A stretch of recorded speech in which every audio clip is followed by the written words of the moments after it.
Well, hello, hello, hello. Um, I'm so happy to be back. Our Thursday night, our TikTok live sessions with Thompson Ferrier candles. And tonight is going to be so exciting because look what I got in the mail. I got 7 amazing candles, and I'm going to unbox them, and I'm going to talk about the fragrances and give you my impressions about these beautiful candles. They're heavy, I know that. Oh my goodness, this is heavy. So I got 7 of them, and I'm going to start with the Garden Tropézienne, Gardenia Tropézienne. Can I introduce myself also? I was going to say, Rafi, would you please come on and say hello? Okay. Yes.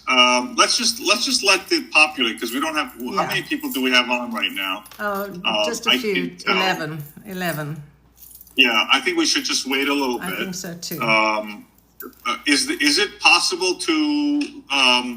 So we can't see the candles, right? You're not going to be able to bring the camera down to see the candles, or no? Like on a table setting? I'm going to do it in 1 second. Hold on. Yeah. And I wonder if I can. I wonder if I can do a split screen. I don't think so. Look, here are all the candles. I know that it's hard for me to have the candles. I see. And this, but I'm trying to. I could try actually.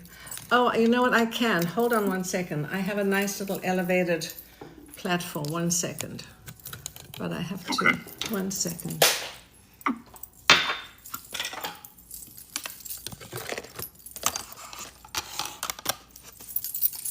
I can bring this down a little bit.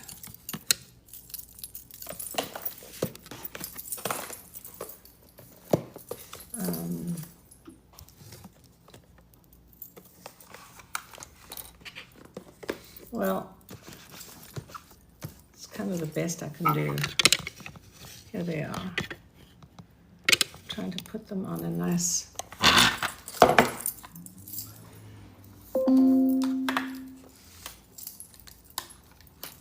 on a nice stand.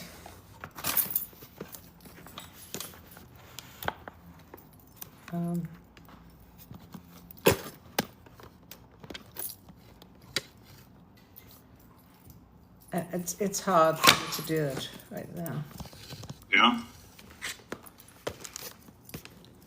1, 2, 3. I have here they all are.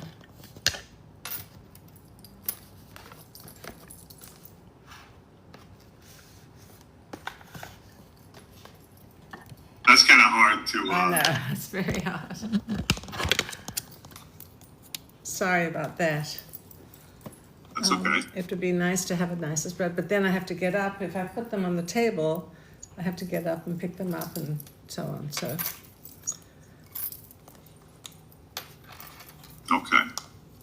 Yeah, where is something is not jiving here for me? Let me just look at something.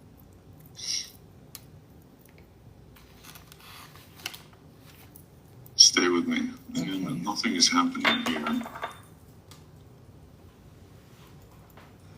Well, We're getting organized. Some information coming through to me. I'm sorry. Can you tell how many people are here? Yes, I can tell we have, it looks like there are 88 people so far. Oh, I know. I have to, first of all, what I have to do is I have to add the products. Wait a second. I forgot to do that. Hold on. You see? Add the products. Okay. Because otherwise it doesn't help. Hold on. All right. So, all right, guys, here's what we're going to do today. Let me just do this. So the products are there, and I'm going to pin the products. All right. So let me start the conversation, and then you can take it from there. Okay. Fair enough? Yes, absolutely. For all of you who are here, first of all, welcome for the third time now at our 6-session event. We're 50, by the end of this day, we're going to be 50% done. So this is our third one. I'm going to introduce you, Sue. Sue is a perfumer, Sue Phillips. She's from New York, but she happens to be in Florida today. Sue and I met where Sue was introduced to me as a perfumer, and automatically I looked up her background, and being 40 years in the business and being the perfumer for celebrities, something popped to my head where I said that it would be very beneficial for all my customers to hear and listen to someone who has never ever experienced any of my candles, but to focus a live event, bunch of live events where she is educating you guys, giving you insight about perfumery, where fragrances comes from, some of the history, some composition, and so on. We've done 2 sessions already, and we were going to continue on with our regular session, but I interrupted the session. I said, why not try something where I think, because I have you guys who are, with me for a while now, you guys know my fragrances. Why don't we have Sue, for the first time ever, smell my fragrances, and hold that thought for a second, live on TV, meaning absolutely live, but with an objective. The objective is not just to have her talk about the fragrances, because that's not what's important for me, at least, and you guys. The objective today is I have sent Sue the notes of the fragrances. I have sent Sue the description, the romantic description of every fragrance. We only have 6 here. 7. And we have 7, but TikTok doesn't allow us to post anything with the word tobacco in it. So, 6, we cannot use the word tobacco. Okay. So we can talk about it, but the objective here today, for all of you who are here, is Sue is going to go through this process. She's going to read the notes, read the romance, and then actually unbox the fragrance. And then, in her professional opinion, she's going to tell me if the written language matches the fragrance, describes the fragrance. And this is an expose. This is going to expose me, which is, I would like to do this live because I don't want her to sugarcoat anything. If I sucked at it, Sue, it is your job to tell Absolutely. them, Rafi, I did. You failed. Go back to perfume school. Exactly.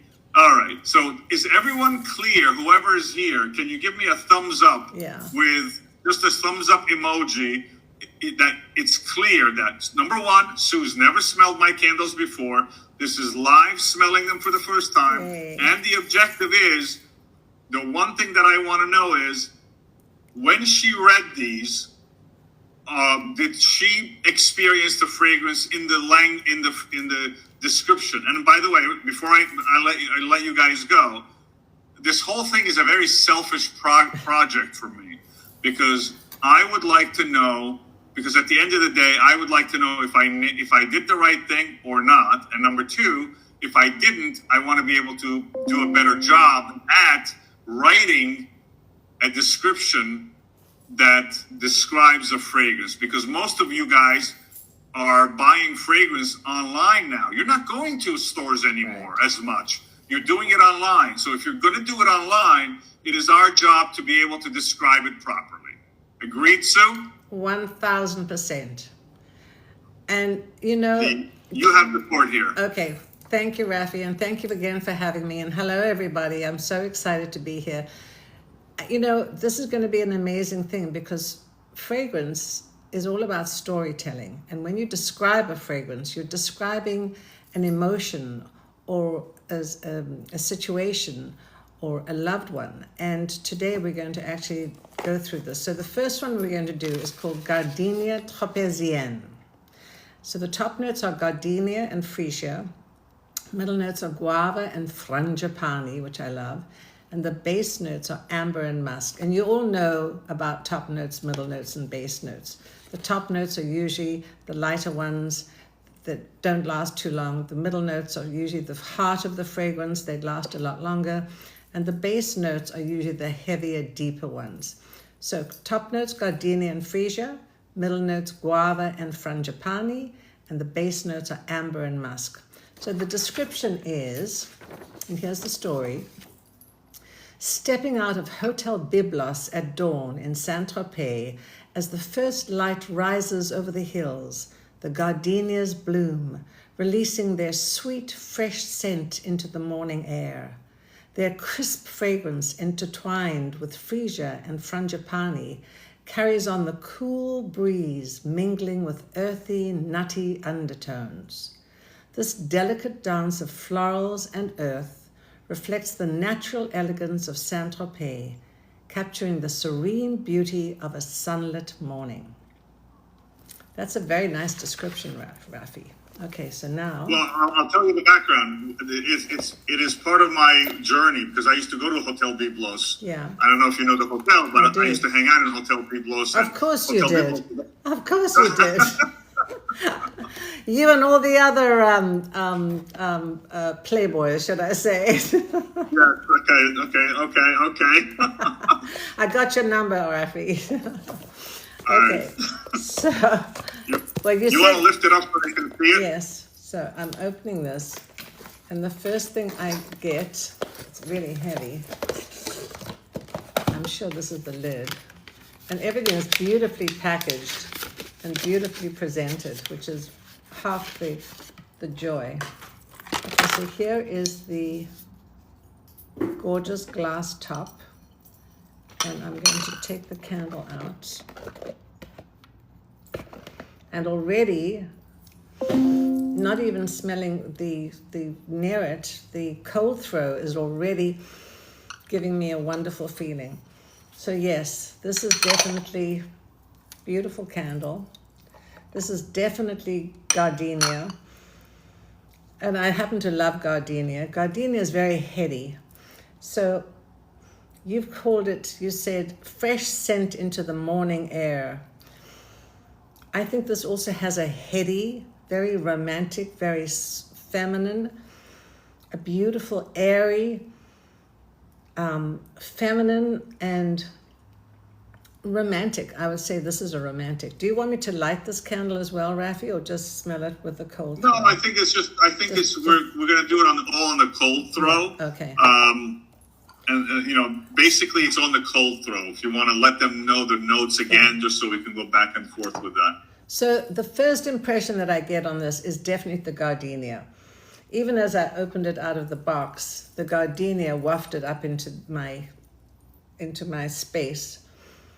And gardenia is a very heady, beautiful fragrance. It's very feminine. It's a very sensual. It's very sexy. I actually think of gardenia as the 3 S's: sensual, sophisticated, and sexy. And then you have the freesia, which is a little lighter. So this is where you have the first, as you described, the first light rises over the hills. It's a little bit more of a crisp fragrance. And then you also have here the middle notes, the guava and frangipani. So guava is a fruity note. It's very interesting.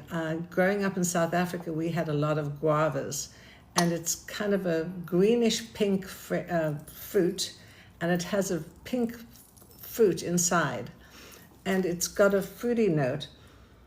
I don't get much of the fruity note here, the guava. I get much more of the gardenia and the frangipani and the freesia.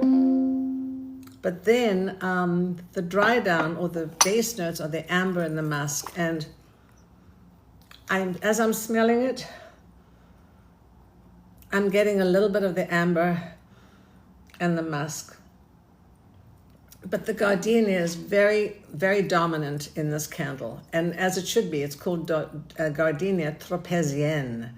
And tropézienne means almost what, Rafi? I'm thinking of trapeze. Tropézienne in French, it's like from Saint-Tropez. Tropézienne means, if you say I am Tropézienne, you are Moroccan, Moroccan, you are Arabien, you are Tropezien, Yeah. you are from Saint-Tropez. Got it, Tropezien. It looked a little bit like trapeze, but you're right, it's Saint-Tropez, so Tropezien. So Yeah. In general, when you're let's say when you're talking to someone and you say where are you from, and you're speaking French, in French you say Moroccan, right? Right. Or you say Arabien, or you're like Exactly. And then if you're particularly in a town like Saint-Tropez, it's Tropezien. Right. That's just a reference to location. So what I loved about this, in the last sentence on this description, you said the delicate dance of florals and earth. So you've got the contrast of the beautiful flowers and the earthiness of the amber and the musk, reflects the natural elegance of Saint-Tropez, capturing the serene beauty of a sunlit morning. This definitely does capture that. There is a part of this, if you really smell, there's a rubbery component to it. There is like this earthy, rubbery, if you smell a tire sometimes, and tires sometimes smell earthy, and that's the earthy part that you're smelling. And because I'm a gardenia grower, gardenia in the beginning of the season is sweet. Yes. At the end of the season, they are more rubbery, earthy, animalic, and this is at the end more like harsh green. So if you put that beautiful floral with the harsh green and the rubbery and so forth, that's really what you have there. You can smell that rubbery fragrance somewhere in there. I'm sure I'd also get it if I lit the candle as well, because as it burns, some of those notes come up and they diffuse. But I think for me, I love gardenia. A lot of people find gardenia a little bit old-fashioned because it was a very sensual fragrance in the 20s and the 30s and the 40s. And it's very feminine, it's very heady, it's very sophisticated and romantic and feminine. And that's what I love about gardenia. So if you are in the sort of sensual, if you're wanting sensual, sophistication, feminine, that kind of a fragrance, I think this is it. This is really wonderful. I like it a lot. So to answer the question, if you were reading what you were reading, yes, and you bought the candle without smelling it, would you be disappointed? Like, rate it to like, 1 to, I don't know, fail, success, or in the middle. Which one is it? I think this is in the middle. I would like to see more of a sophisticated, Saint-Tropez can be very sophisticated. And I think and I've been to Saint-Tropez twice or 3 times. I think that you're not giving this candle the beauty and the elegance that in the description that this candle needs. I think one of the words that comes to mind is elegant. I think it's very elegant. I don't think you've captured that as much. I think you've made it more of a sort of a crisp, light, fresh scent in the morning air. It carries on the cool breeze mingling with earthy, nutty undertones. I think there's a sophistication here and an elegance and a femininity that would be good, even for a man who wants a beautiful fragrance in his home. Flowers are not just for women. So do you think, are you understanding where I'm going with this, Rafi? And do you agree with me? Or I do. So I'm going to tell you why I wrote it that way, and then maybe it makes sense, but I understand what you're saying. In Saint-Tropez, first thing in the morning, when you go down the hill from Biblos, on the right-hand side, there is this mountain of gardenias. So at night, the gardenia it's too cold for the aroma to come to kind of diffuse. The minute the sun starts hitting the petals in the morning, the oils start to change and they start to get the aromas. Right. But what happens is, because the dirt is so cold, the cold air starts going down and it pulls with it the gardenia, the earth, and so forth. So you're getting this mix of, because that's what I experienced. But you're right. Maybe if I use more sophisticated words. That the wording is not adequately describing the beauty a of this sophisticated fragrance. is what you're saying. Am I right? Absolutely. Okay. That's fair. Okay. That's fair. Okay. So I get a check mark for this, right? Well, this one is in the middle of the ground. So check mark means what you're saying is you're experiencing, and I want to say it to the customers, you're experiencing a better fragrance than I'm describing. Exactly. I agree. This is, and I don't know what percentage you have of fragrance here, but it seems, I think the percentage of this is quite high, I think, because I'm getting a really beautiful aroma, even as the fragrance is not lit, it's a cold throw. So even as I put my nose right near the wick, I'm getting a very elegant... 18%. What's that? 18%. That's a very high concentration for candles, so that's great. Yeah. Most of them are between 16 to 18%. Yeah. And, compared to some of the other fragrances on the market, which are at maybe 10 to 12, this is higher. So this definitely has a very high level fragrance. I can sense it immediately. I just think that the description on this, I think it would benefit you if you would just say something a little bit more about maybe the sophistication, the elegance, the headiness, and the sensuality, because I think this is a very sensual candle, and gardenia is very sensual. What is heady as far as when the customer is listening and trying to figure out what is the meaning of heady? The meaning of heady is that it goes to your head. It just tosses your head around. It makes you feel dizzy with excitement and glee and excitement. And heady is very airy and feminine and excited and not down to earth. Definitely not down to earth. A little bit more, romantic, a little bit more flirtatious, a little bit more, but serious flirtation, not just, a little crisp lemon citrusy flirtatiousness. This is a very sensual flirtatiousness, and that's why I call it heady. Okay. So one down. Let's do the next one then. Ruben, wait a second. Let's ask the customers here for a question. Okay. How many of you actually, can you hold up that glass? Let them look. Well, how many of you have the gardenia candle here that she's showing? And by the way, so just so you know, Sue, that glass is a patented glass. I own the design on that glass. Well, it's beautiful. It has a lovely feel to it. I love the heel tap, the lightness, and then I love the decorative etched design on the glass. It's lovely. And then you have the frosted glass on the cap, on the lid. Okay, I'm sorry. Let's see here. I'm sorry. Hold on. Trisha is agreeing. Willie has the candle. Posh has the candle. And I'm looking at everybody who has the candles. So what do you guys think? Can you put your 2 cents in? Where can you buy these in UK? You can go on our website, on our online shop, and for UK customers only, I don't believe that that collection is available. I don't think that collection is available. But if you want to buy the gardenia, this particular fragrance in the Buddha, you can. It's free shipping to UK, customs and duties paid by me. Just so you guys know, for UK people. I just want to say thank you to the people who said they love my adjectives. And somebody said, I agree with the lady. Thank you. I can't see too well, but thank you so much for saying that.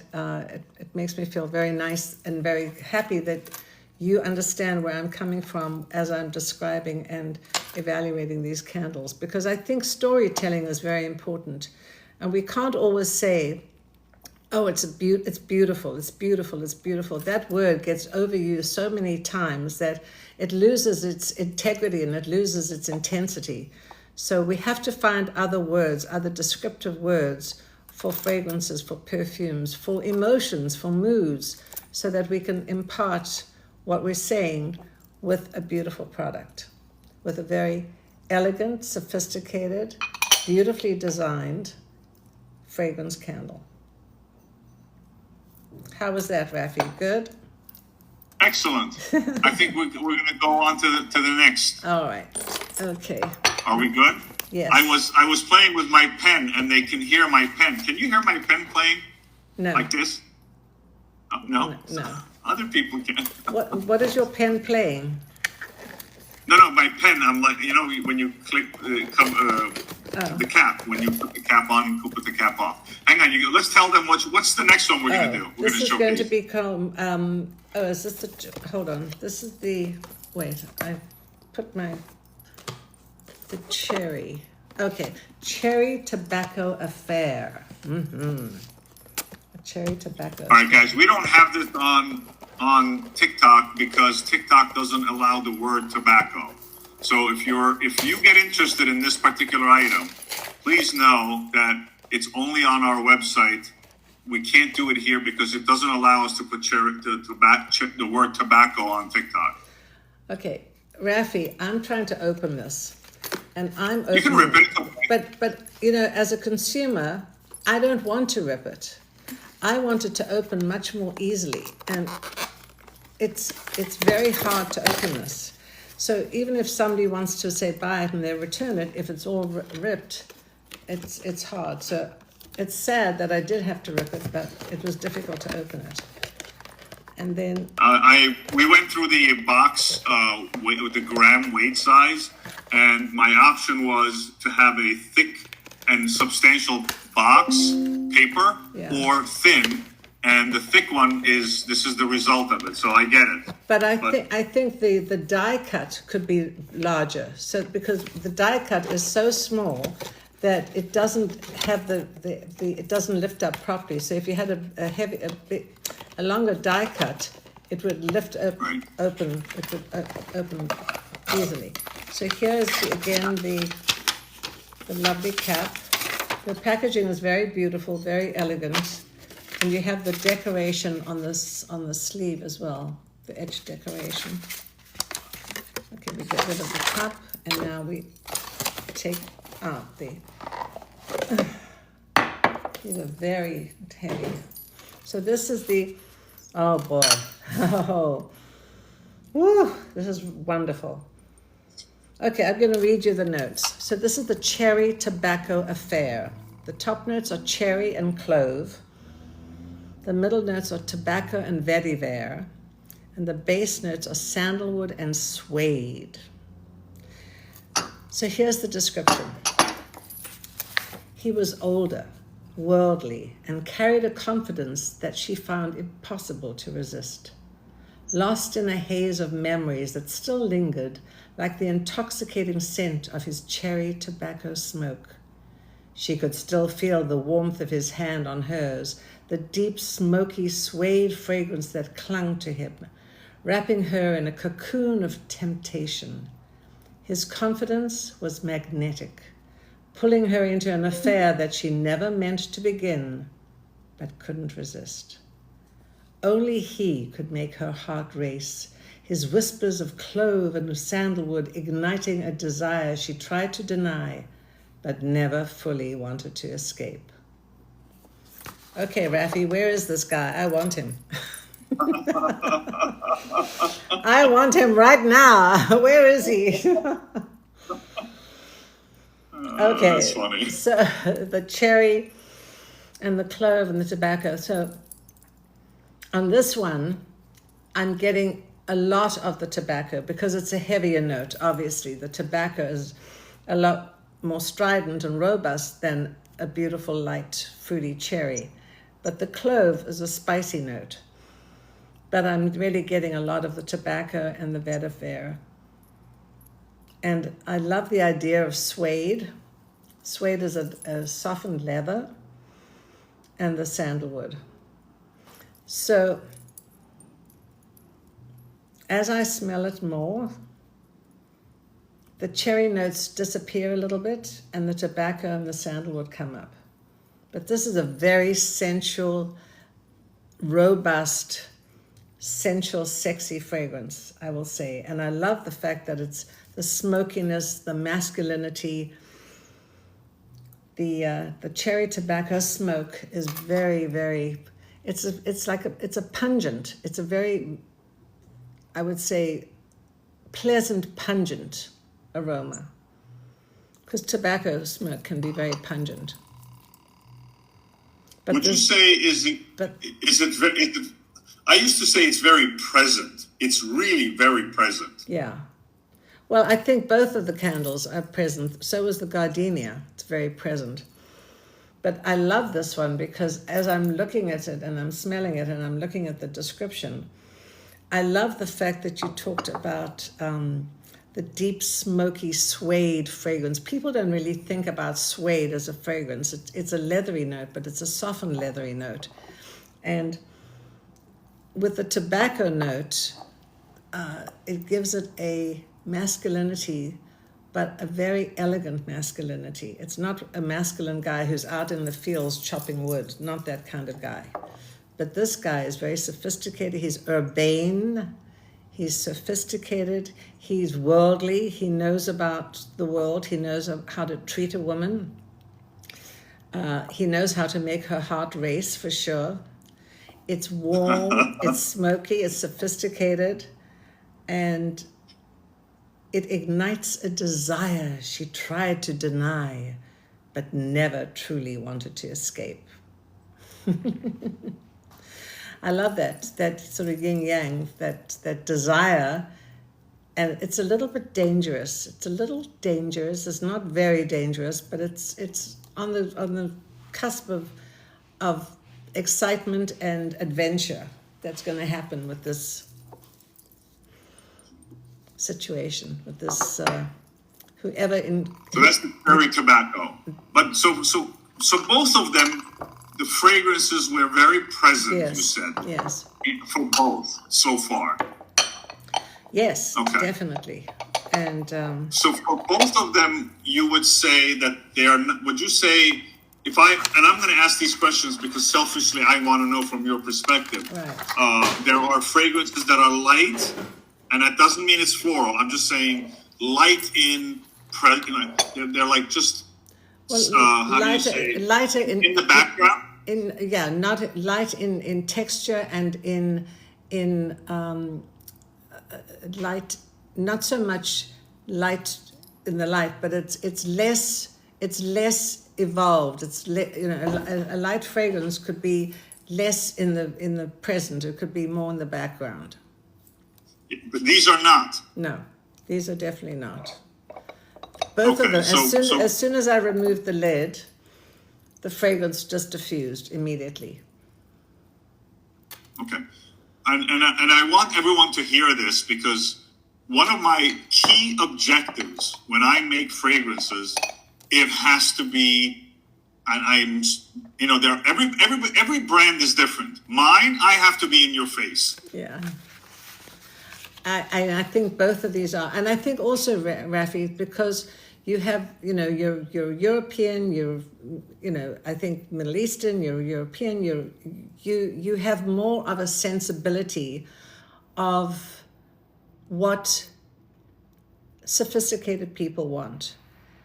I always say when I do my seminars and I do my fragrance events, that food and fragrance are very much alike. It appeals to different cultures. And the American culture is all about fresh and clean. People want fresh and clean fragrances. The Europeans like florals. The South Americans like spice. The English like lavender. And the Moroccans really like a heavy oud, that tobacco oud fragrance. And it's a lot more concentrated than, say, some of the fresh fragrances. So I would say this would appeal to a sophisticated culture, European as well as Middle East.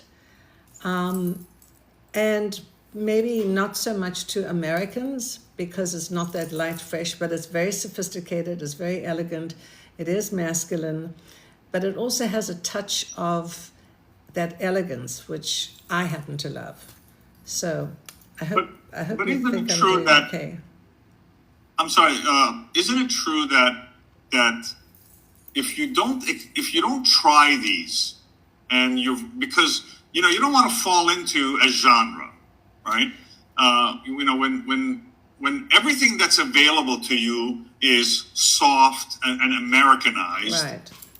then that's your palate. That becomes your palate. But unless you try, unless you smell, unless you are exposed to it, your palate is bland. I mean, or it's one dimensional.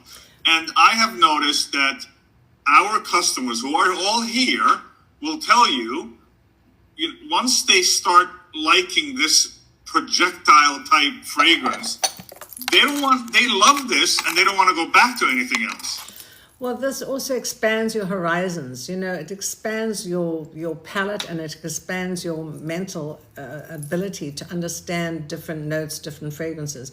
It's very true. If you stick to the same bland palate all the time, you'll never sort of have you'll never have experiences that are interesting and dynamic and robust. You'll just have the same. It's like having macaroni and cheese every single day. It might be filling and it might taste good, but you're losing out on so many other wonderful experiences and other taste sensations. So I agree with you. I think that what I love about this candle is I love the fact that it's warm and it's smoky and it's got that earthiness, but that sophisticated and that sensuality of the description. The back of a man's neck is a very sensual area because it's smooth and he doesn't have a lot of hair there because of man's hair is shorter.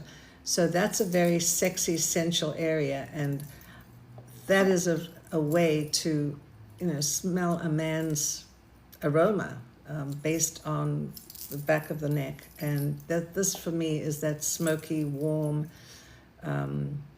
sexy, masculine aroma with a little bit of the cherry and the clove. Well, so far we've got 2 for 2. I'm beginning to 2 for 2. Like, Two but for so two. so when it comes to the description, Yes. Is this in the middle of the ground? I did a good job, or I sucked at it. Well, I told you, where is this man? I want to meet him. So you did a very good Okay, job. His confidence was magnetic, pulling her into an affair that she never meant to begin but couldn't resist. Only he could make her heart race. His whispers of clove and sandalwood igniting a desire. You should add there passion. Igniting a desire and passion she tried to deny, but never truly wanted to escape. Okay, this one is a winner. Next. Okay, next we're doing Moroccan Azahar. Okay, so the Moroccan Azahar. That one So I I can do try. want to say about the Moroccan Azahar, by the way. Okay. It's the word Azahar is the root meaning of Azahar in Arabic. Zahar means rose. Azahar is orange blossom, and this one is you can take it from here. Well, I haven't even opened the lid yet, and guess what? I'm smelling the orange blossom immediately, and I love orange blossom. Orange blossom is used when I created the Tiffany fragrance. We had orange blossom. Even the box, the carton, has that lovely orange blossom and neroli. Oh, I love neroli.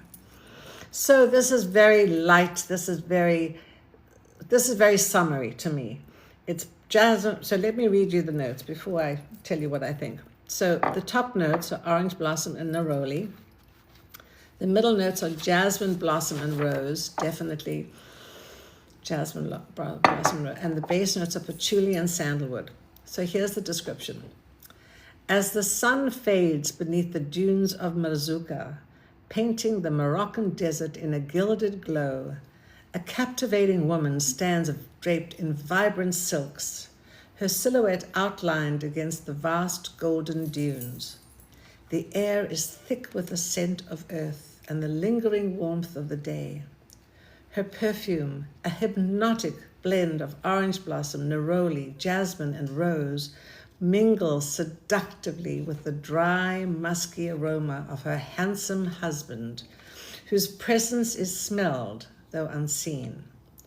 The rich, rugged notes of patchouli and sandalwood intertwine with the sun-drenched fabrics of their tent, creating an intoxicating harmony.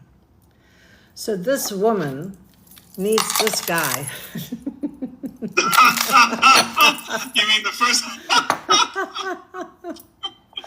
She's got a husband. Don't turn into her dealer. But no, we don't want her husband. We want that wonderful, fabulous, smoky, masculine man. This is lovely. This is very feminine. I love the word hypnotic. This is definitely hypnotic. Just like I use the word heady for gardenia.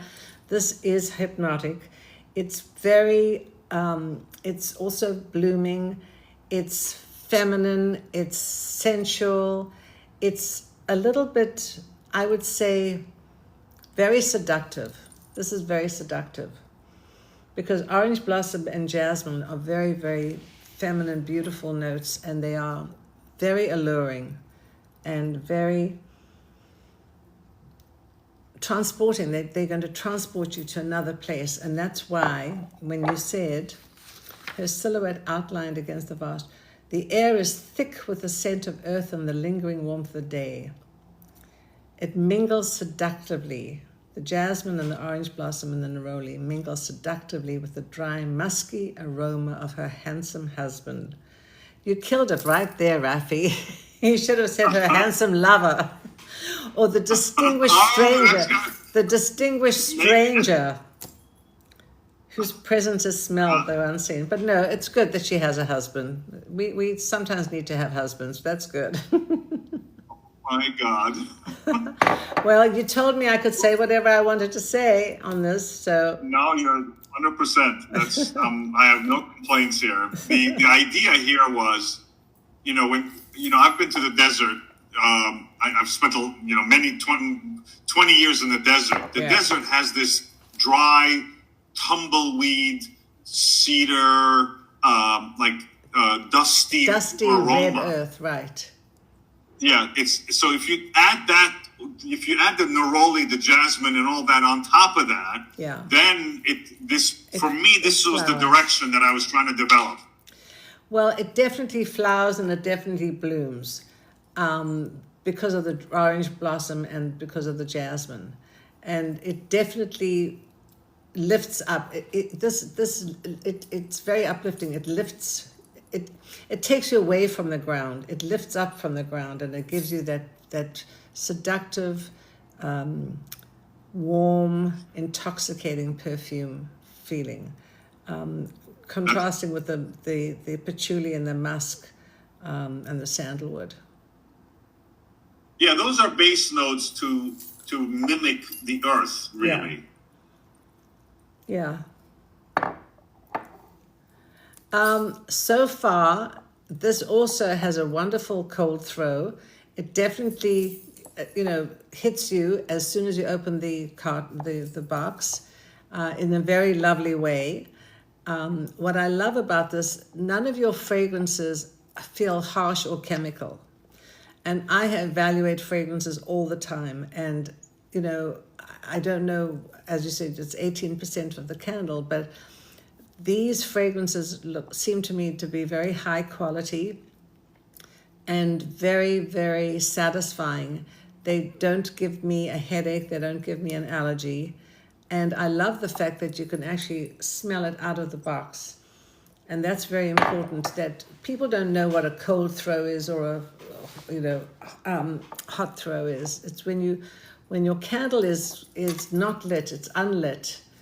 The aroma from the wax can just diffuse and you immediately smell it. Some candles don't have that at all, and maybe when you burn it, you smell it. But these do have a very nice throw, I must say, Rafi. You did a very good job. Thank you. That was very, I'm very happy to hear that my primary objectives of being strong projection, strong throw, very identifiable, being loud, all the other things that you said, sophisticated, romantic, heady, those are like, for me, are important, but it's the primary has always been, do I stand that, like, am I present in your home when it comes to fragrance? Am I really there? And you also said a really good, you chose a very good word of projection. So projection is something that projects. I use the word diffuse. It diffuses out. But projection could also tell you about a fragrance, if it's going to last and if it's strong. Sometimes the word strong can be used in a negative sense. Oh, it's too strong and people don't like it. But sometimes you do want a fragrance that projects and that there is strength to that candle and to that ingredient. So I like the fact that so far the three that I've chosen all do have a good projection. And they are identifiable. And there's a strength to them. They're not strong in a negative way, but there's a really nice strength to them. And they are all robust. They all lift up and they diffuse and they project. So, you see, this is what I struggle with all the time. When we're doing a fragrance for the creative side, being clear about the fragrance, clarity of fragrance, right? Like if you smell the cherry tobacco tomorrow, I don't think you're going to forget the cherry tobacco that was mine. I don't believe you will. And that clarity of identity and projection and strength and presence and robustness, if I can't meet that requirement, it's very difficult for me to approve a fragrance. And I'm sure that you probably get so many different mods that it can be, I have sometimes tried fragrances where I'm already on mod 32 because the first 31 mods just didn't cut it. So fragrance is a very complicated art form. It's a science and it's an art. And people think it's so easy, just put a few drops of an oil and put some wax in it and off you go. No, everything has to be aligned. And even the wick, by the way, we haven't even talked about the wick. The reason that I know so much about candles, Rafi, and you didn't even ask me this, by the way, when we first started to talk, did you? You didn't. No, I did not. When I was doing a big project for a company, I did a whole line of candles called Candles Beauty Begins at Home. And I developed about 60 different candles for different programs throughout the different catalogs and different seasons. And what happens is if the wick doesn't work well and it starts to mushroom when you burn it, and it starts to give you that sootiness, it's a very bad situation. Now, I haven't burned these, but I'm sure that you are so meticulous with your direction and your ingredients, Rafi, that I'm sure that these candles burn beautifully. But that's something to think about when you burn a candle. If the wick gets very sooty and it starts to mushroom, that means a little black cloud on the wick. It's really bad for the candle. Well, because of our fragrance load of 18%, I do get the mushroom. That's even though this is a cotton wick with a zinc core to hold it in place, and we've tested it over. There's 1,800 different kind of wicks. I mean, it's not limitless, but there's 1,800 of them, and we've tested them, and I go out of my way to tell my customers, if you don't trim your wick to quarter inch, in my candles, you are going to get a smoky because it's just, there's so much oil in there. 18% is too much. And what ends up happening is the flame begins to suck in the oil and it doesn't properly burn it. The flame that cannot burn off. And when it doesn't burn off the oil, it turns into soot. That is why it is so important to cut the wick. Now, I don't know if you guys know this. In Japanese culture, black, the way they use the black marker is collected from soot. They use extra long wicks to create soot. From the soot, they put glue and so forth. So a stick of, for example, the black crayon can be $1,000 for that. I don't know if you know. Have you ever watched do you know what I'm talking about, Sue? I've watched it once, but I wasn't aware of what you're saying right now, that it could be that expensive. No, yeah, and it's because when the flame is too big, right, it draws in so much oil that the flame itself is not able to process and burn the oil. So I tell my customers, 100% you're going to get sooting if you are an irresponsible customer. So my customers, I call them, you are responsible customers, therefore please behave responsibly. And I think that's good. That's great that you give them that. So you see, it's really interesting. Do people want projection and longevity, or, well, let me just say that in wearing fragrance, people always say, oh, it doesn't last. But then they don't want the ingredient to give them headaches or allergies. So if you have a really fine quality perfume and really good quality ingredients, they might not last as long because they don't project, or they don't have that long lasting ability, and they don't have enough, different molecules to really enforce the longevity. Just like lipstick, just reapply it during the day. Lipstick doesn't last all day, so reapply your fragrance. But this is really good because you have the long-lasting ability, and it's really very robust and it projects well. So just be responsible and trim the wick. That's all. Well, okay. So here's the thing that I have. Maybe if I was 25 years old, I would be sensitive to the ecological, am I eco-friendly, am I this, am I that? Listen, we use paraffin wax. I am not ashamed to say that. It is the best projecting petroleum-based thing, and I can go into all that. That's another subject which we're going to talk about. Yeah. And, there's no shame in owning that strong projection. I tell my customers, you have two options. You can buy a Toyota for $50,000 and run it to the ground and not spend $1. Or you buy a McLaren and you spend, $30,000 changing a tire. Right. Why is it when you spend more money, you have to be more careful with things? That's just life. You want something that's good, you got to pay attention to it. You got to take care of it. You got to be attentive. We're not. This is not a disposable candle. This is a delicate candle.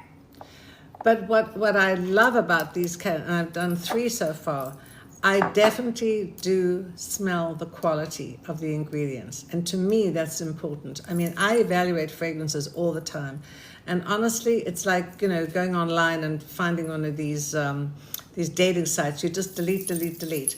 When I go on and try candles, if I smell the same thing and there's no quality, I delete, because quality is so important. And these are quality candles, I can tell.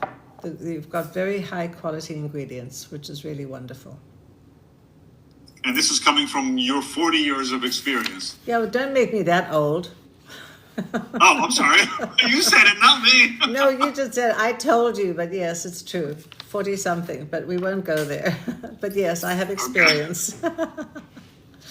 All right. You see. All right. So what's the next one? Okay. Can I repeat to everyone, because a lot of people are here for the first, Yes. are gone and new ones. So Sue is evaluating my fragrances for the first time. She has never ever smelled any of my fragrances. Today's objective is the following. I write descriptions, notes. I write romance stories alongside to the fragrance, so that the person who is reading it can get maybe an inclination of the fragrance. So we're doing a live test today. A live show for the first time. Show and tell. Yep. Show and tell and show and smell. Exactly. Show and tell, show and smell. that she's actually opening the fragrance for the first time in front of you. She has never ever smelled them. She's reading the notes and she's evaluating it for you. And there's no holds bar. She is allowed to do whatever she wants to do. Like, she's not being nice to me if she doesn't have to be. Like, if it calls for not being nice, she's not going to be nice to me. Well, I think one of the most important things that I have built my reputation on is being authentic. And you know, Rafi, when Judy Goss, when she invited you to contact me, or both, or either which way, and she said that you wanted somebody to come in and educate your clients and your audience about fragrance, and she immediately thought about me, which is really wonderful, and I thank Judy all the time for that. But the truth of the matter is that, you know, to stay in business for that long and to have a recommendation by somebody who knows what she's doing is very, very wonderful, and I appreciate that. So I am very authentic. I think that that's important, to give you the knowledge that I'm not just going to sugarcoat something for that. I think it's important that when I evaluate fragrances or when I develop fragrances, and I tell clients or whatever that it's not just my opinion when I'm developing a fragrance for a brand. I have to think about the brand essence and what that brand ethos means to me and how to really develop a fragrance. And so authenticity is very important. So I am authentic, and I thank you for letting me express myself about your beautiful candles. So Thank you. here we go. All right, so this one is Eldon Keep Rose. Okay, so this was English Rose and Vetiver. The top notes are, it's Eldon Keep Rose, and the top notes are English Rose and Vetiver. Middle notes are jasmine and almond blossom, and the base notes are geranium and clove. Here's the story. Within the towering walls of Eldon Keep, a sanctuary of timeless elegance, the rose garden flourishes, nurtured by the legacy of those who walk its majestic halls. The Eldon Keep Rose captures the essence of a castle steeped in vintage grandeur. The fragrance unfolds with the lush opulence of English rose, its petals kissed by morning dew and embraced by the delicate warmth of jasmine and almond blossom. Vetiver and clove evoke the presence of ancient tapestries, carefully preserved, while hints of geranium and earthy notes swirl through the air like tendrils of ivy gracing the courtyard. The rich bouquet penetrates the senses, delivering an experience unique to this castle amidst the sprawling fields. So now, Rafi, I want to live in this castle. I want the smoky guy from the center, and I will be the woman with the gardenia. So, Wait, you want to live in the castle? yes. You want the husband, and then you want the guy who's the smoky cherry tobacco on the side. Of course, I want it all.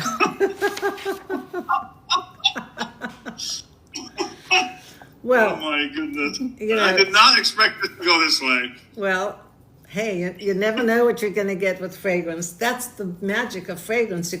You can go on a journey, on a sensory journey, and let your imagination run wild with you, because that's what fragrance does. It really helps you tell a story, and it makes you feel alive, and it transports you to someplace else. So we're sitting in my beautiful home with the sun streaming in here, but really I want to be in that gorgeous castle. So there's a really beautiful, so when I first tried it, the very first time I tried it, I didn't get much of the rose. But now that I'm really deep into it, I get the rose. Can you look underneath it? Did they mislabel it? Hold on. No. Is it the correct one? No, this is definitely the Eldon Keep Rose, definitely. I mean, but when I first opened the box, like the other three projected immediately, and I got the gardenia, and I got the cherry, and I got the other ones. But this one, I had to really go deep in. Now, the other thing is that rose is more delicate than some of the stronger, more base notes, more than a sandalwood or a tobacco. Rose, depending which rose you use, I don't know what rose you used, if it's Bulgarian rose oil or it's a different kind of rose. But rose is very delicate and it's very warm and it's got a vibrancy, but it doesn't have a vulgarity, if you know what I'm saying. You've got to really think about rose in a beautiful way that is there subliminally, but it's not projecting like crazy.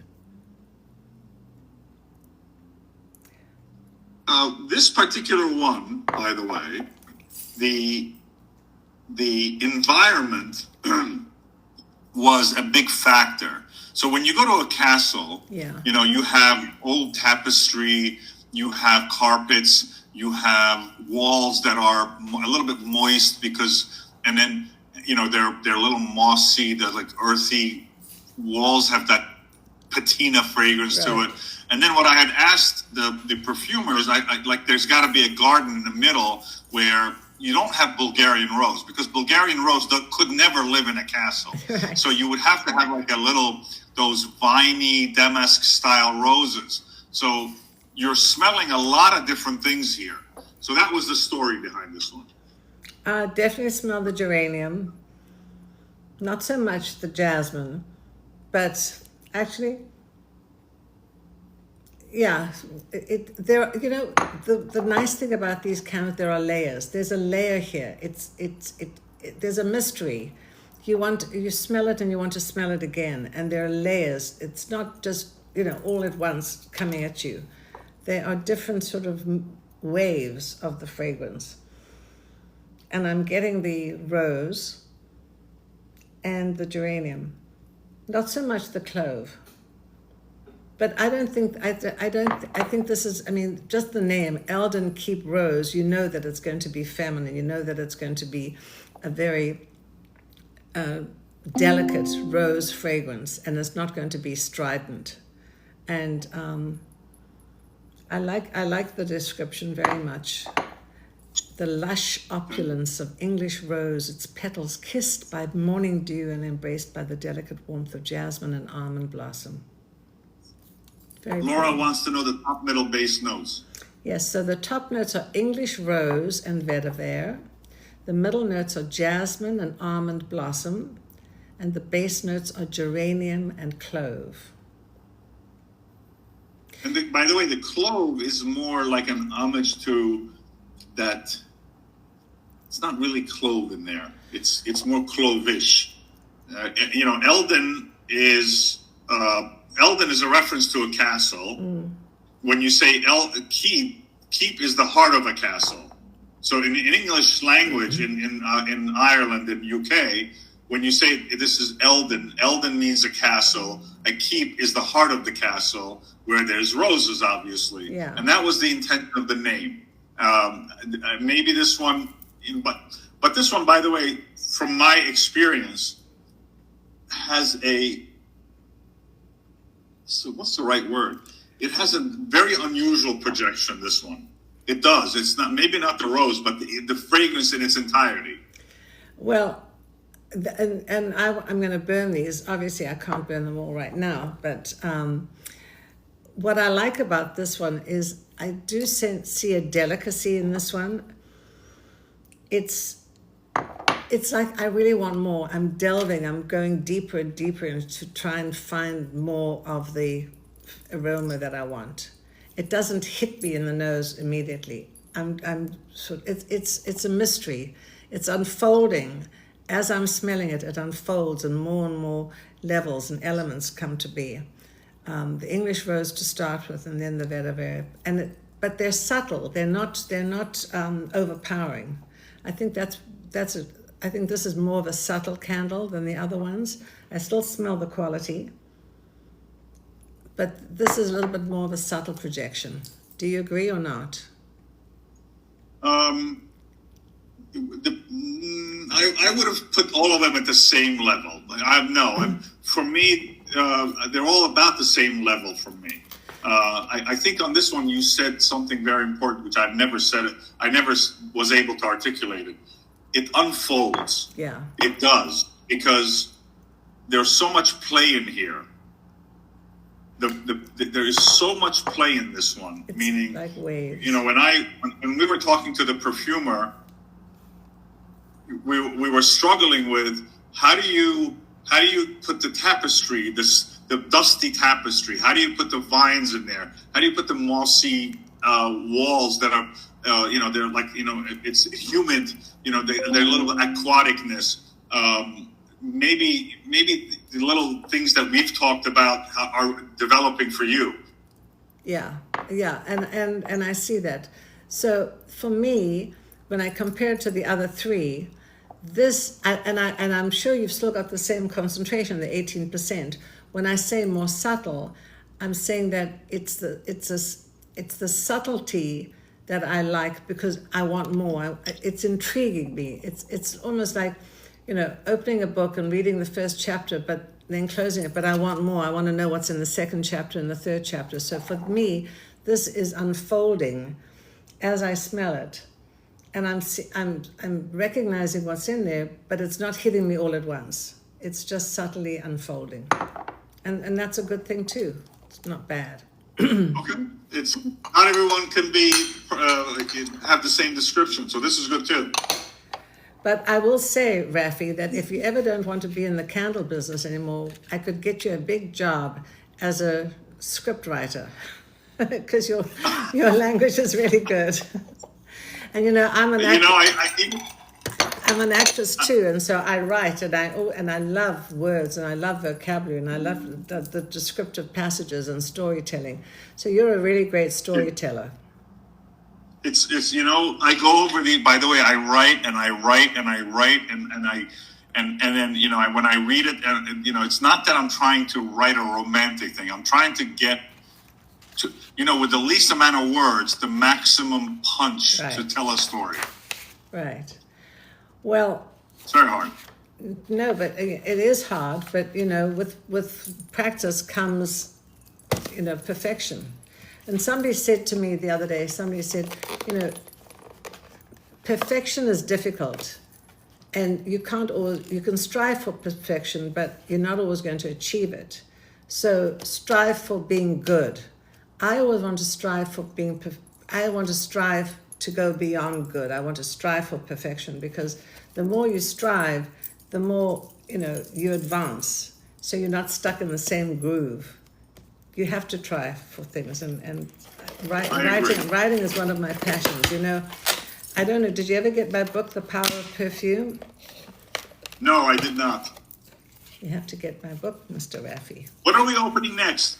The next one we're opening is Santal Cave.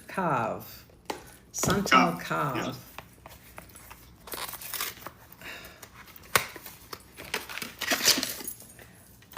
My floor is filled with all the cartons.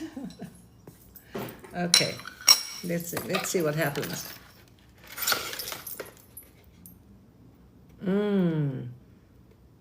Oh, wow. Oh, this is wonderful. Okay, I'll tell you what's in this one. So the top notes are iris and violet. The middle notes are leather and musk, and the base notes are sandalwood and cedarwood. So. And I'm going to interrupt you here, by the way, before you start. Okay. The top notes were all suppressed, meaning they're there, but super suppressed. That was intentional. Well, what comes up immediately for me is the sandalwood and the musk. Those are the first things that I smell, which draws me in. So it draws me in, and then I want to continue smelling. Okay, so here is the description. Imagine entering a sleek, dimly lit, members-only hotel lobby in the heart of New York City, where modern luxury intertwines with mystery. The air is infused with the rich scent of sandalwood, softened by touches of leather and tobacco, creating a warm yet edgy vibe.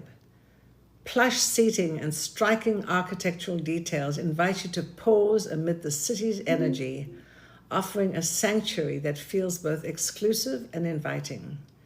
Santal Carve embodies the chic, sophisticated ambience of New York's finest spaces, perfect for those who appreciate a fragrance that brings the essence of urban luxury into their home.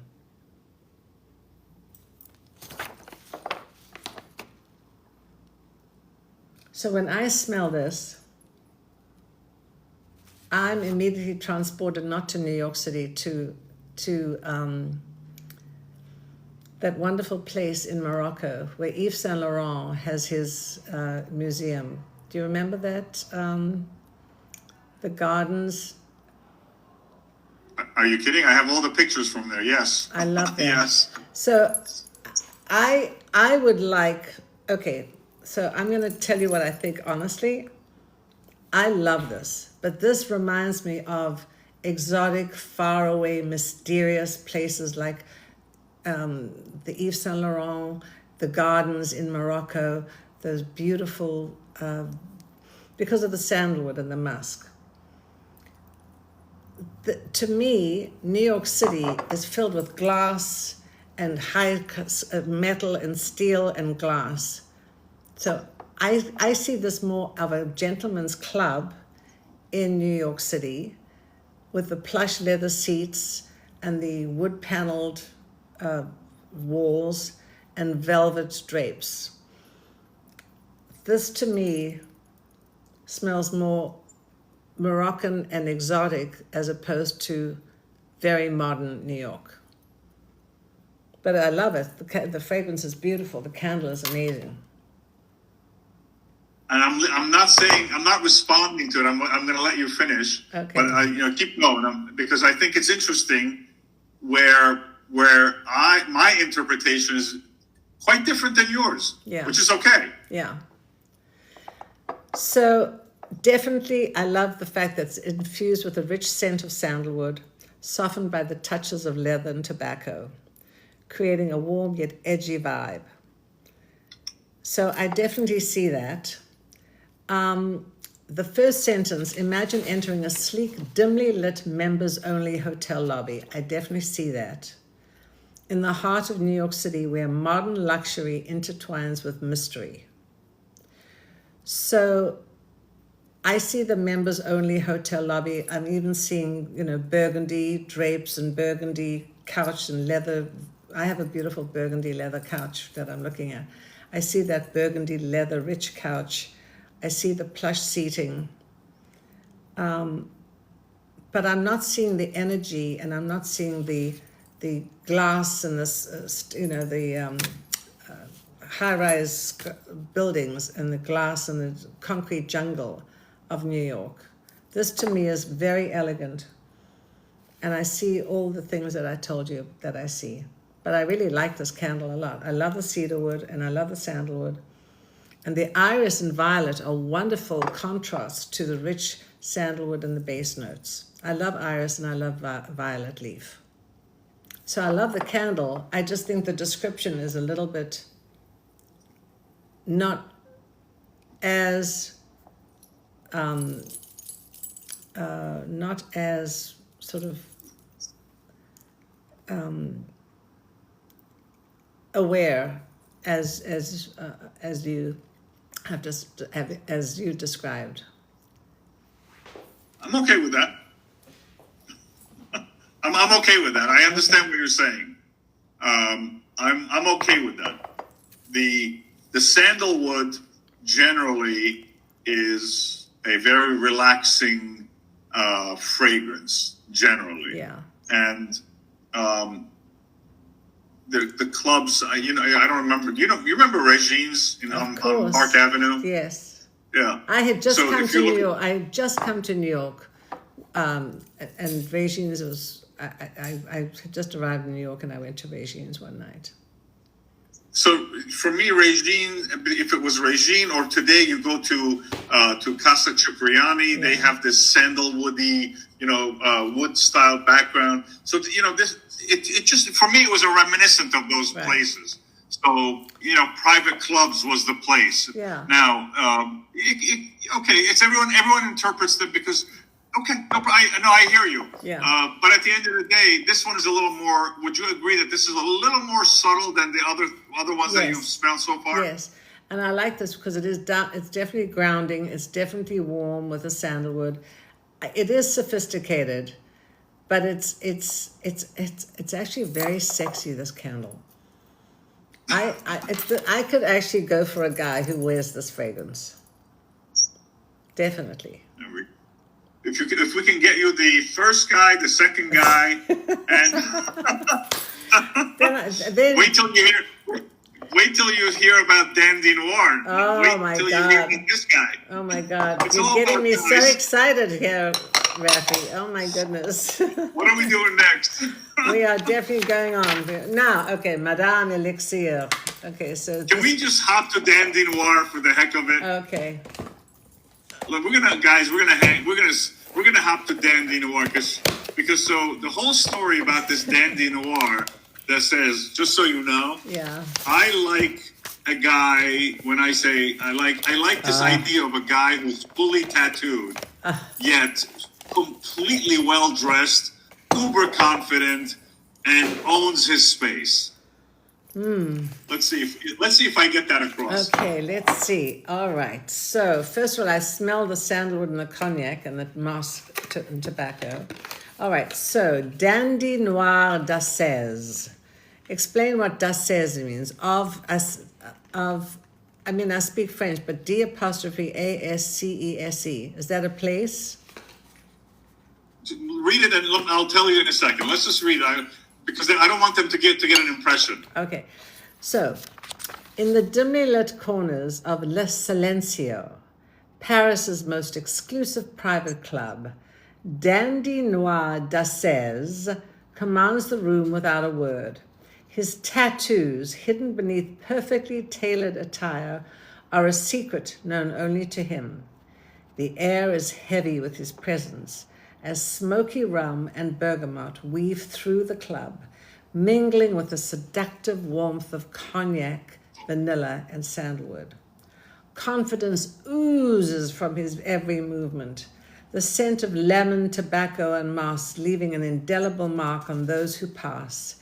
In this dark, elegant enclave, he is the embodiment of mystery and allure, a silent rebel in a world of whispered secrets. Wow. So d'Assez is about self-discipline. Okay. Meaning that's the word d'Assez mean in French. It's about self-discipline. It's spiritual control. It's intellectual perfection. It's that guy, but he's still a tattooed guy. He's still a dandy. So he's a guy who is kind of a rebel with his tattoos, waiting for his dandiness to emerge and to be in the society, in the halls and the wonderful enclave of society, in the rich clubs of say, New York. I can see this being in New York. Well, But you said Paris. The club I'm referring to is an actual club in Paris. Okay. It's a private club. Le Silencio. Yeah. If you look it up, it's a very famous club. Yeah. It's a very famous private club. Le Silencio. It's all the who's who go there. Right. And then to be able to go there and be that confident. Yeah. That's the story of this fragrance. This is this guy who's tattooed and is part of that Le Silencio hotel club, and he's still just quietly confident, just stands there and lets it be. So that was the idea here. When I envision that man, I see him with his tattoos. I see him with a very beautiful shirt with those sort of ruffled sleeves coming out of his jacket. I see him with a diamond in one ear, and I see him with a nose ring in the other. But I see him very elegantly dressed in his ruffled shirt with the beautiful ruffled sleeves coming out of a burgundy or a sort of dark velvet suit, jacket and suit, because that's the dandy in him. But he's a rebel. He's a rebel in disguise. I would like to hear our audience describe the guy. Can you read the paragraph again? And you guys write what does this guy look like to you? You want to read the paragraph again? Okay, the whole thing. Okay. Yes, please. One time. In the dimly lit corners of Le Silencio, Paris's most exclusive private club, Dandy Noir d'Assez commands the room without a word. His tattoos, hidden beneath perfectly tailored attire, are a secret known only to him. The air is heavy with his presence, as smoky rum and bergamot weave through the club, mingling with the seductive warmth of cognac, vanilla, and sandalwood. Confidence oozes from his every movement, the scent of lemon, tobacco, and moss leaving an indelible mark on those who pass. In this dark, elegant enclave, he is the embodiment of mystery and allure, a silent rebel in a world of whispered secrets. Now we're going to sit back and see what they say. Okay. I'm kind of curious. Interesting stories, no? Yes, very interesting. You must have, Rafi, I'd like to know your past, because you've gone through on some wonderful trips and journeys in your years. Oh, a lot. You don't know. You don't know the half of it. I'm reading them. I'm reading them here. So the question is, now that Sue read this, is anyone going to describe what this guy looks like? Anyone going to take a stab at it? I want to see, like, one person, just take the time to say, what does this guy, Dandy Noir, look like? And the reason I talk about these guys, Sue, or the girls, or whatever I do, is because at the end of the day, fragrance is about human beings and the way people make you feel. Yeah. Right? The way, Lord. Yes, because think about it. A beautiful woman passes by, or a handsome guy passes by. The look, the confidence, the fragrance, the attire, the hairdo, the posture, everything. All of it matters. In one glance, you can feel so captivated by somebody. It's the story, that song, they were in the subway and he took a look at her and she took a look at him, and they had that incredible connection, that electric connection, and then the doors closed and that was it. But that memory will last with you forever, because it's captivating.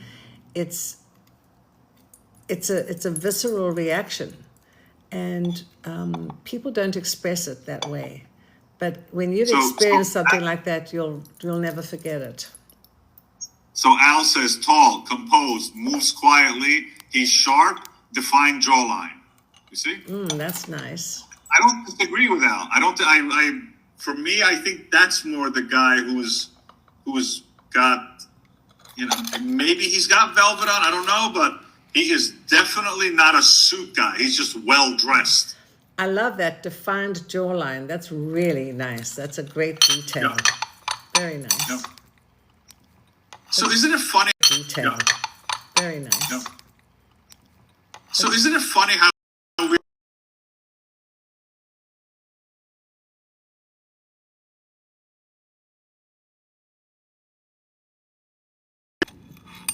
You're coming back, though. It's okay. What happened? I lost everybody. What do No, it's good. You're good. You're here. Can you see me? You're here. Yes, we can see you. Okay, I've lost something else. All right, let's do the next one. Okay. I think this is the last one. Yes, the last one is the Madame Elixir. Okay. So, I gotta tell you a story. Okay. So, Madame Elixir, there are these, because I was working with a perfumer, and she was the only way I can describe her was she was a wild chemist. And she would not listen to me. So, Madame, obviously, you know what that means. Elixir means like the elixir. A potion. So in my head, perfume. So in my head, she was this Frankenstein type of woman who's got this laboratory that like only she lives in, with these gazillion vials and samples with amber, what do you call it? So this is a story about her. Okay. All right, so let's read it first. Okay, Madame Elixir. So the top notes are cognac and plum. The middle notes are tobacco and cedarwood. And the base notes are vanilla and balsam. So, in a dimly lit laboratory, where shadows dance across towering shelves lined with the glass vials and ancient bottles, renegade mixologist Madame Elixir crafts her masterpiece.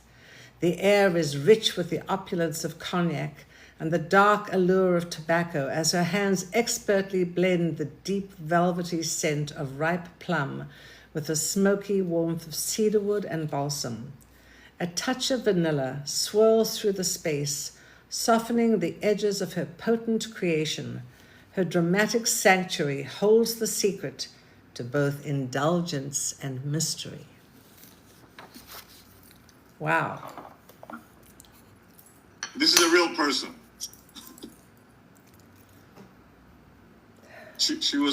I could not get her to do what I want. So this is basically her thing. It's really interesting, you know, Rafi. Oh my God, it's pouring with rain suddenly. The sun is shining and it's pouring with rain. Wow.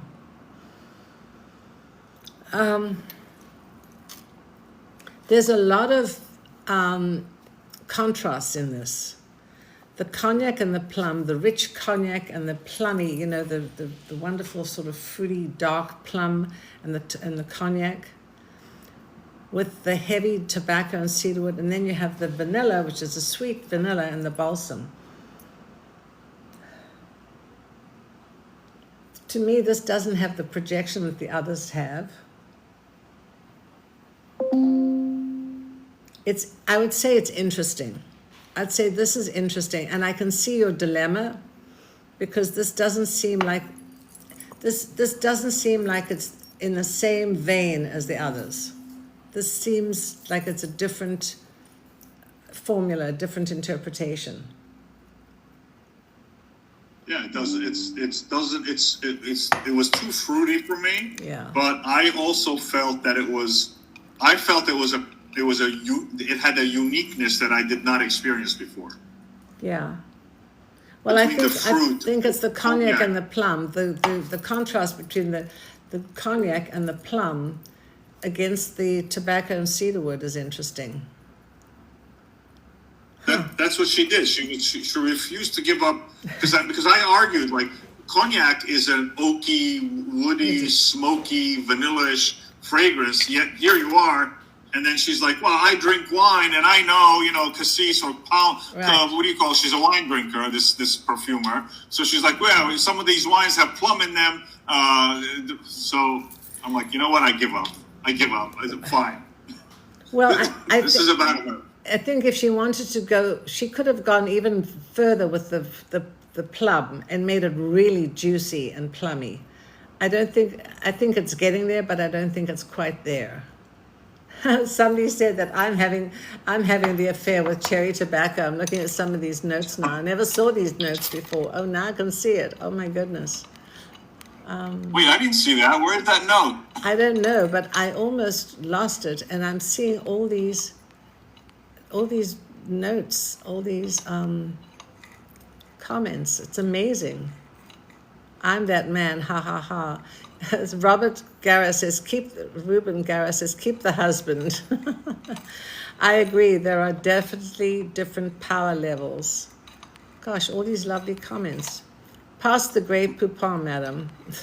Baccarat Cristal. So I think this is, I would say honestly, I love the description of her, but this is my least favorite one. Okay.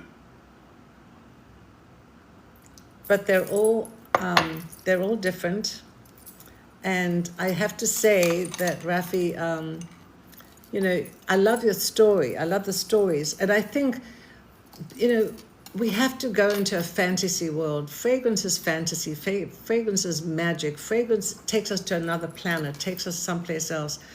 It reminds us of a loved one. It reminds us of past, loved ones that we've had or may have wanted to have. And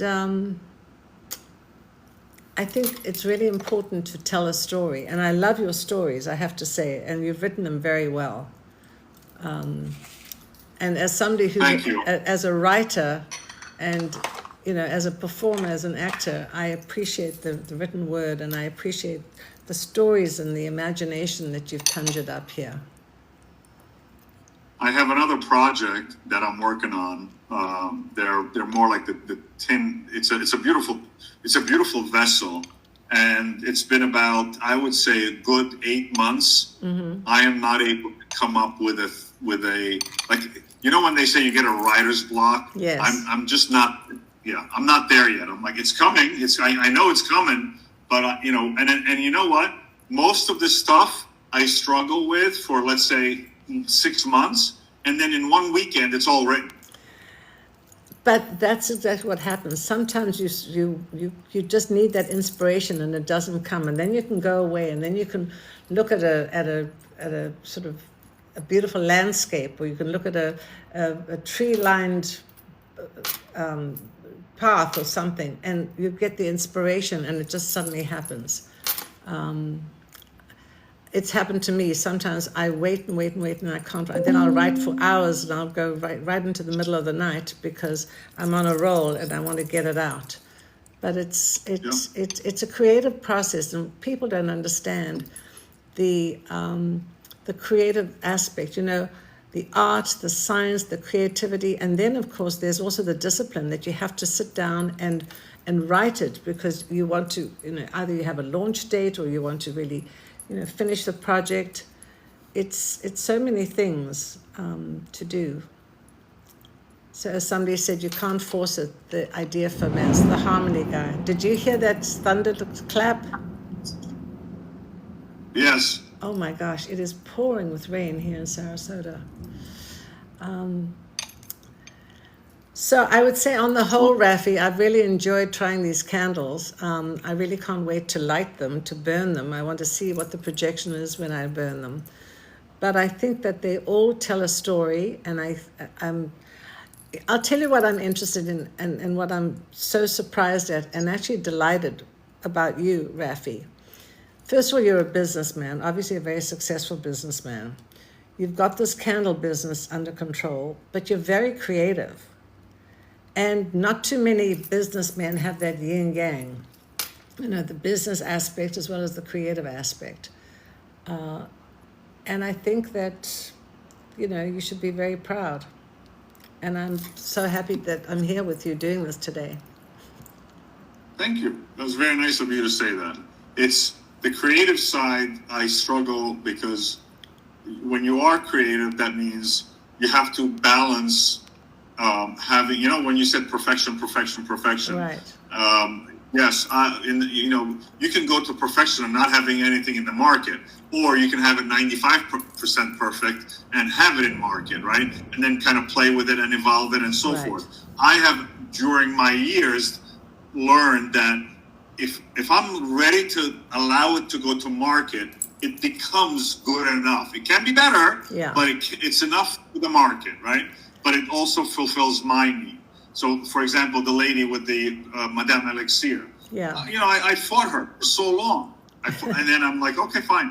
And it's a success. Well, it's a success. What was probably interesting was that it was her vision, not your vision, and she fulfilled her vision and her story, and you accepted it because you were maybe at the end of your rope with her, but you know, it's an interesting fragrance. It's different from all the others, and It's that definitely different and from- that's okay too. Yeah. You know, And, sorry, go wait, ahead. are you lagging? Am I what? Can somebody tell me, is she lagging with her voice? Who? Is her voice not matching up with your lips? Are you talking to me? You. Yes. I don't know. No, I'm asking the crowd. Oh, video's okay. Can you see me? Oh, no, she's not lagging. You're good. Okay. No, Tracy's saying you're good. Because I'm not seeing myself on screen now. I'm just seeing the comments. So I can't even see if I'm on. So if I'm on, that's good, because I don't know what happened. I clicked the button and I'm not going to touch anything anymore. But I see all the comments very You bold. can't see yourself anymore? I'm sorry, say again? I said you're not able to see yourself anymore? No, I can't see myself. But I'm Oh, well, you can see the continuing because I'm just seeing the comments much better than I ever did before. So thank you guys. So I hope everybody's enjoying this dynamic conversation between Rafi and me, and the discussion about candles and fragrance. And as I like to say, you know, fragrance is our most powerful sense. Our strongest is our sense of sight. And the reason fragrance is so powerful, because it connects memory and it connects emotion, and it can take you to faraway places, and it reminds you of so many occasions or people or instances. Some memories are good and some memories are bad, and it also connects taste. And so this is why it's so powerful, because when you are not able to smell, you're not able to taste, and life can become very, very dismal and really very desolate and very sad. And while people who lost their sense of smell during COVID were really miserable and very depressed. And so people just think, oh, you're going to walk down the aisles and get a fragrance and it'll make you feel better. But fragrance is much more powerful than that. I mean, it's the neuroscience of fragrance that is just so, so powerful. Ruben asked, Rafi, ask the lady what is her favorite men's and lady fragrances. So You got it. Ruben, now that I have made my own fragrances, I create my own fragrances, and I love a dark oak moss sandalwood fragrance for men. And I do happen to love a floral orange blossom gardenia for women. So if you want me to give you names, I love the Lagerfeld for Men fragrance. And I do happen to like the Chanel Egoiste.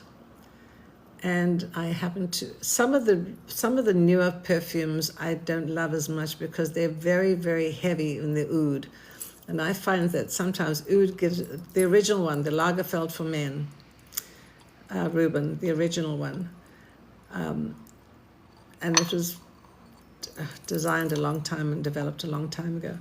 But I find all these fragrance trends can really submerge into one. I think, Rafi, what I like about your candles, they're all different, and there isn't the same predominantly heavy oud fragrance that I see everywhere. And I know you use sandalwood, I know you use cognac and cedarwood, and those are great, but I really think that perfumers have to be more creative, and they shouldn't just follow a trend. If oud is popular now, there are 12 million ouds on the market, and it gets a little heavy, too heavy and too boring. And I think looking at the fragrance, the palettes, the many beautiful fragrance ingredients that are available to us, we should be more experimental. Ruben, if you can find it, I don't know if you can still find that fragrance. It was the original fragrance. You might be able to find it on eBay. I'm not sure. Which one? The original Lagerfeld? the original Lagerfeld for men. The original Lagerfeld for men. Oh, thank you, John. He says so educational. Thank you both. And the mossy one. Oh my gosh. Well, let's see. The only one that I love is I have an oak moss that I developed, which I wear with a jasmine and a gardenia, and it's on my website. So if I'm allowed to plug my website, I will, and you can go and have a look at it. It's SuePhillips.com. SuePhillips.com, and you'll see all the blends that I have developed. I like Nishan. I don't love it. I like it. I don't love it. But I think, Rafi, how did you get involved in the fragrance business? My dad started, I think I said this before, my dad started the fragrance business 1954. Yeah. We are distributors of fine fragrance, niche fragrances in Kuwait. The company is called Royal Beauty Group. Right. Then when we came here, I got into real estate development. My brother got into the fragrance world. And then in 2004, 2003, 2005, my real estate world fell apart. And the only thing that I knew while I put myself back together again was fragrance. But here's the catch. Yeah. Whenever I did a subdivision, whenever I did a track housing, each model had a fragrance. So I would never give a person a brochure or a card because I knew they were going to throw it away. Right. I would give them a small customized tin with my office number on the bottom and the name of the development. And if 5 months from then, when they were thinking about buying a house, they always turn that sucker around and call me, Rafi, this model, I love the fragrance of that model. Which model was it? And I knew exactly what they were talking about. And I know those connections because I can't stand when people say, oh, do an open house and bake some cookies. There is no cookies in an open house. Exactly. Open house, exactly. There is no open there's nobody there, so there's no cookies there. So no, it should smell sophisticated, homey, beautiful. So, and I was in 07 when I lost everything that I had made.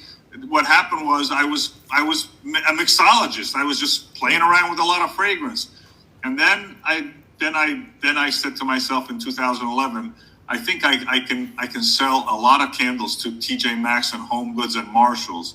So I went in China and I made a deal with a factory, and I went to Vietnam so I can because there was an anti-dumping. If you bring candles from China, it was 110% tariffs. So I opened a factory in Vietnam, and I brought all my vessels to Vietnam, poured everything there, shipped all the fragrances from here, and I hated every minute of it.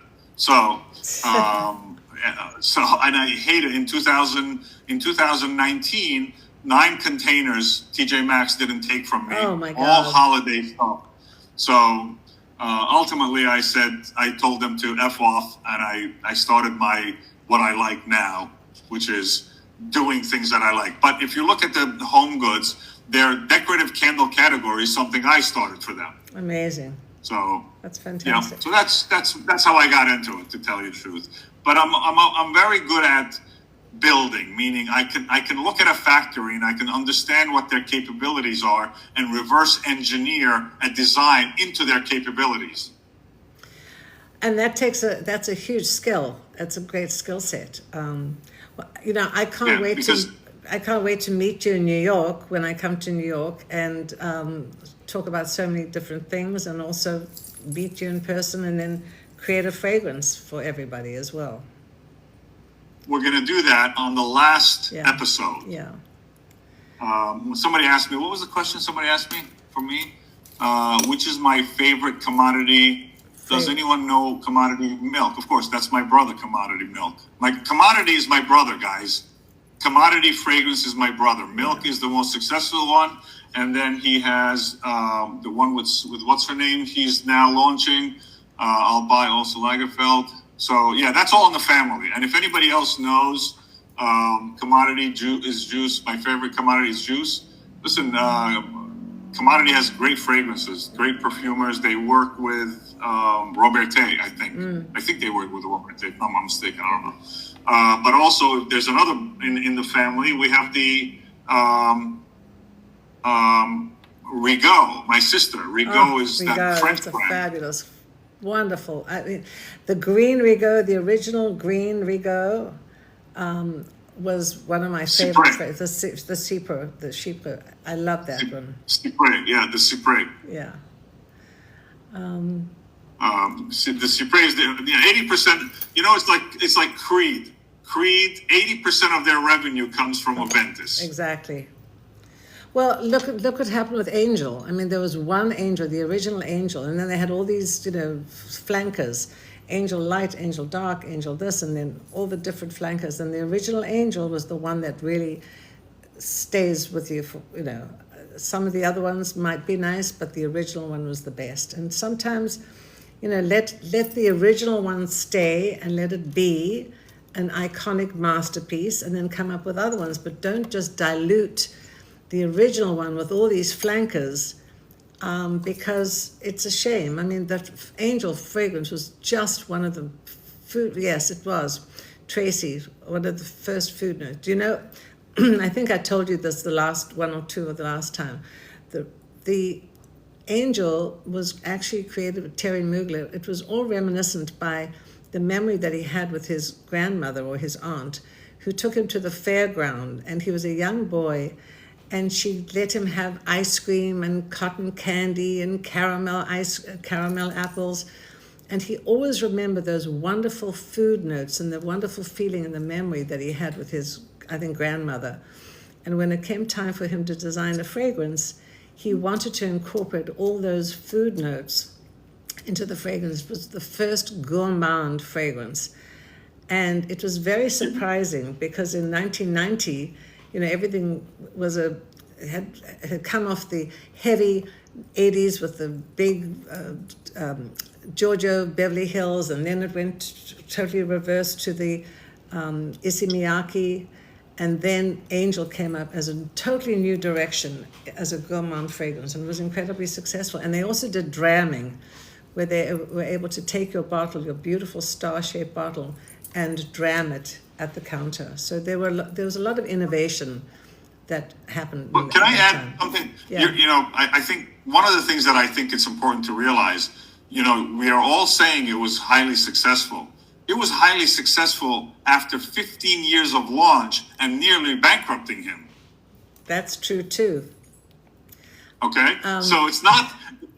It wasn't a success day one. He nearly bankrupted himself and could not survive nearly. And whatever happened that it took off and became super successful. But it was not an overnight success. Well, look at the same thing that happened with Vincent van Gogh. Believe it or not, he died in poverty. And now his paintings are selling for hundreds and hundreds of millions of dollars and people. Hundreds of millions of dollars or francs or whatever it is. But Vincent van Gogh literally died in starvation. And now his paintings are worth millions. Correct. And I think, and the reason I always would like to bring this to light is because everyone's journey where you see them today has such backstories to them. Absolutely. And, I'm not building these fragrances because I woke up one day and then I decided to do it this way. I grew up with Mary Quant. I don't remember if you remember Mary Quant. Of course, in the 60s. Okay. The eyelashes and the smell of the mascara. Yes. The smell of the things. And the lipstick. There's the lipstick smells, and so or going to these Arab shops and smelling them. I have my own story, but even Terry Mugler All these people are like that. Every brand is, I'm not going to say, listen, every brand has nearly bankrupted themselves, including Chanel. Including Chanel. Yeah. Chanel, Calvin Klein in 79, bankrupt. What do you call? Dolce & Gabbana was nearly bankrupt. I don't know if you remember, what's his name? Every one of them were nearly bankrupt until, like, even what's it, Bottega Veneta. I knew Bottega Veneta. Their name was Mrs. Moltedo. I built her apartment. She had no money to pay the apartment. She had no money to pay for the apartment. She took a 1-bedroom. She had a son. She had to convert it into 2. So we made the kitchen dining area into a bedrooms for her son. Oh my God. And you think Bottega Veneta? No, it was bankrupt. It's so amazing. You think about, well, look, Calvin Klein was a designer and he had Barry Schwartz as his operations finance guy. Giancarlo, he had Giametti. Valentino, yes. So all these creative designers or creatives had some kind of an operations finance guy to help them out of the bankruptcy or to keep them afloat or whatever. So that's what I'm looking for. I'm looking for somebody who can help me take my brand and expand it, because it's hard being everything: creative, operations, business, finance, marketing. It's a challenge. But you know what? The overall thing that is so important is to have the passion for what you do, to literally love what you do and to have passion for it, because without that, you may as well just give it up. It's passion is what will get you through. I love what John says. You hear this? Drakkar Noir, keeping the Guidos fresh in the 90s. Yeah. That was a great one. That was a wonderful fragrance, by the way. Yeah, you're right. I still love Drakkar. I still love Drakkar Noir. I do too. Great fragrance. And you remember that other fragrance that was the Jeffrey Bean fragrance, the gray flannel. It was a great fragrance. My God, it was a fabulous. To this day is good. A great fragrance. Exactly, great flannel is great. But you see, think about that. Right now, honestly, everything is in the oud category, and honestly, there are ouds that are beautiful, which I love, but I think people have to go beyond that and try creativity and try different expression, because there's too much similarity, too much Me Too in the industry right now. Well, this is so Tracy's a good friend of ours, by the way. You see her, Tracy? Hi, Tracy. Tracy, yes. She's not a fan of oud. Well, first of all, she's very, very knowledgeable, and she was on QVC at one point. Mm-hmm. So she's ultra knowledgeable about fragrance. You can tell she knows the history. Right. And I'm struggling. I'm struggling with this collection that I have that I'm doing. I don't know. It's very difficult to be creative in fragrance world, because even the perfumers themselves are so gun shy. They want to do something that's middle America. So it's like, oh yeah, this one is like, that one is like, and when you give them a little bit of latitude, yeah, they do their thing. I just feel it's not enough. But you know what's happening, Rafi? Everything is now done through research. They do these focus groups. So if you're a major company and you're going to launch a fragrance and you're going to spend millions of dollars behind the launch, they do these benchmarks. They go to the stores and they go to the perfumers and they say, well, this fragrance benchmarked really well, so I want a version of that. And so they diminish the creativity from the perfumers and they say, no, let's do a benchmark and let's find something that has that kind of feeling. So that's why there's so much Me Tooism in the industry. There's not that much creativity. But I think when I come to you, we have to talk. We have to do creative things together. Right. That's why when I listen to Steve Jobs, he said something very important. He goes, if most companies are, people listen to their salespeople. They don't listen to their creative people. Right. So because revenue is driven by sales, I subscribe to what he says. When you are able to do things for the art of doing, Right. Exactly. the right people will come and appreciate the art that you perform. Absolutely. You know, Yep. Rafi, it's so true. I've been teaching a course at Ollie Ringling College here, and I talk about fragrance, and I've done a few courses already with them. And one of the things I always say is you can't be all things to all people. As Tracy says, mass appeal. You can, if you're a mass market brand, you can have mass appeal. But if you're a high-end brand and you have quality and you have certain elements that you want to, have in your brand, you cannot be all things to all people. You have to know who your target customer is. You have to know who your demographics are so that you can cater to that audience and not just everybody. And, it's true. Eventually, the right audience will find you if all the other bells and whistles are there, the marketing, the advertising, and the word of mouth. Yeah, I'm going to take one little comment out of your equation, and I'm going to say this because I think from trying so hard, in my brand, I don't do it for anyone else except for my goal, my personal goal. Yeah. And if my art of my fragrance appeals to someone, it's because I put my best piece of art out there. That's the way I look at it.